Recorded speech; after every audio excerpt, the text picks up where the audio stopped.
नमस्कार, आप देख रहे हैं Mahakal TV Hindi news channel जनता की आवाज। Mahakal TV Hindi news channel के सभी दर्शकों का बहुत बहुत स्वागत है। मैं हूं आपके साथ खुशी। आइए शुरुआत करते हैं आज की कुछ खास खबरों से। बीजेपी कर रही हार की समीक्षा। बैठक के दूसरे दिन पहुंचे गुलाब देवी और असीम अरुण समेत सारे दलित मंत्री। लोकसभा चुनाव में खराब प्रदर्शन कर मंथन के लिए उत्तर प्रदेश में बीजेपी की बैठकों का सिलसिला जारी है। पहली बैठक में पार्टी के राष्ट्रीय महामंत्री BL संतोष, सीएम योगी और दोनों डिप्टी सीएम सहित बड़े नेता शामिल हुए। समीक्षा बैठक का आज दूसरा दिन है जिसमें सभी दलित मंत्री शामिल हुए हैं। भारतीय जनता पार्टी किसी भी प्रकार वोट बैंक जैसे शब्दों का प्रयोग नहीं करती और ना ही मन में ऐसी बात को रखते हैं। भारतीय जनता पार्टी सबकी पार्टी है। आज इस बात पे मंथन हुआ कि समस्त वंचित समाज को भारतीय जनता पार्टी ने समर्थन देने के लिए बहुत सारे कार्य किए। इनको आगे बढ़ाने के लिए, इनको अगले ऊंचे स्तर पर ले जाने के लिए क्या क्या होना चाहिए, संगठन के अंदर क्या होना चाहिए, सरकार की नीतियों को कैसे बेहतर करना चाहिए, इसके ऊपर सुझाव मांगे गए। भारतीय जनता पार्टी प्रदेश का अनुसूचित मोर्चा सभी सदस्य मौजूद थे, लगभग सभी मंत्रीगण मौजूद थे और बहुत अच्छी चर्चा हुई। एक अच्छे कारबिंदु बने और सकारात्मक दृष्टिकोण से हम लोग अब उस कारबिंदु पे काम करेंगे। हम एक अच्छे पायदान पे हैं, हमने अच्छा परिणाम दिया, लेकिन हम उससे संतुष्ट स्वयं नहीं है, हम उसको और ऊंचा लेके जाएंगे। हार के कारण है उसकी समीक्षा भी की गई है।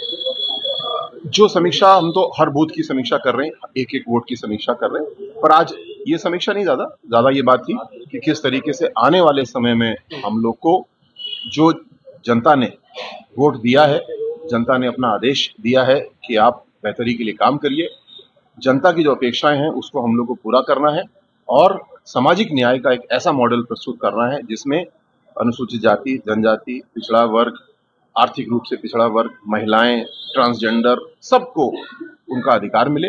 ऐसे सामाजिक न्याय के मॉडल पे काम करना है। सर, माना जा रहा है कि विपक्ष जो PDA फॉर्मूला था उसमें अब अल्पसंख्यकों को आगे लाने की कवायद की जा रही है। आगामी उपचुनाव जो हो सकता है उसमें क्या विधानसभा में अल्पसंख्यक से भी आप कैंडिडेट उतार सकते हैं, मुस्लिम चेहरे? देखिए, किसी भी प्रकार 2-3 जातियों को किसी तरह साध लिया जाए और आगे बढ़ा जाए, ये अच्छी राजनीति नहीं है। ऐसा बंटवारा करने वालों ने 1947 में देश का क्या हाल किया आपके सामने है।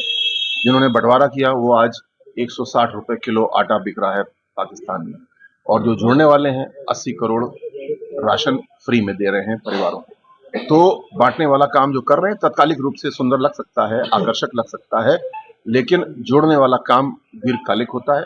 हम लोग जोड़ने वाला काम करते हैं, किसी एक दो समूह को साधने वाला काम हम लोग नहीं करते। दलितों को वोट सर कम मिला लोकसभा में, इंडी गठबंधन में ट्रांसफर हुआ, क्या कहेंगे, इस पर बातचीत हुई सर? सभी को साथ लेके चलने का काम हम लोग का है।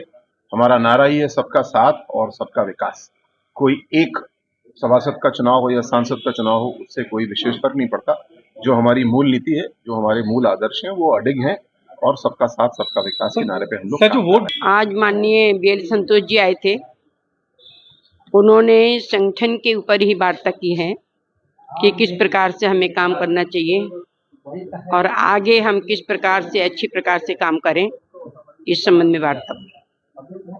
हार के कारणों पे भी समीक्षा हुई। ये तो जब चुनाव होता है तो ऊपर नीचे ये सब चलता रहता है, इसके ऊपर कोई वार्ता नहीं हुई। आगामी चुनाव को लेकर, उपचुनाव चल रहा है उसको लेकर भी क्या कोई मंथन हुआ? भारतीय जनता पार्टी की सरकार में इतने कार्य हो रहे हैं जिसमें हर जाति के लोगों के लिए, चाहे कोई किसी जाति का हो, चाहे धर्म का हो, चाहे वर्ग का हो, सभी को समान रूप से लाभ मिल रहा है और यही हमारी सबसे बड़ी उपलब्धि है। दलितों की नाराजगी नहीं, दलित नाराज कहाँ है? दलित नाराज नहीं है। मैं भी एक दलित हूँ। मुझे पार्टी ने 8 बार टिकट दिया है, 4 बार मुझे मंत्री बनाया है, तो दलितों की नाराजगी कैसे हो सकती है? दलितों की नाराजगी नहीं है। हम जहाँ भी जाते हैं उसका प्रभाव पड़ता है, लोग प्रभावित होते हैं कि एक सामान्य परिवार की महिला के लिए 8 बार पार्टी टिकट दे रही है, बार बार मंत्री बना रही है, तो दलितों का यहाँ पर पूर्ण रूप से सम्मान किया जाता है, तो दलितों के नाराज होने का प्रश्न नहीं। तो इस बार दलितों के वोट क्यों नहीं मिले? कुछ इस पर चर्चा हुई है क्या? इस पे भी चर्चा हुई, हुई इतना राशन और इसके बाद भी नहीं मिले। नहीं, देखो, जो जहाँ तक राशन की बात है, सबसे ज्यादा फायदा हमारे दलित भाइयों को हो रहा है, और एक ऐसे वर्ग के लिए भी हो रहा है जो भारतीय जनता पार्टी के बारे में कभी अच्छा भी नहीं सोचता, वो भी सबसे ज्यादा फायदा ले रहा है। लेकिन हमारी तरफ से किसी प्रकार का कोई भेदभाव नहीं है, और दलित जितना दे सकते थे उतना वोट उन्होंने दिया और पार्टी के लिए आगे बढ़ाया।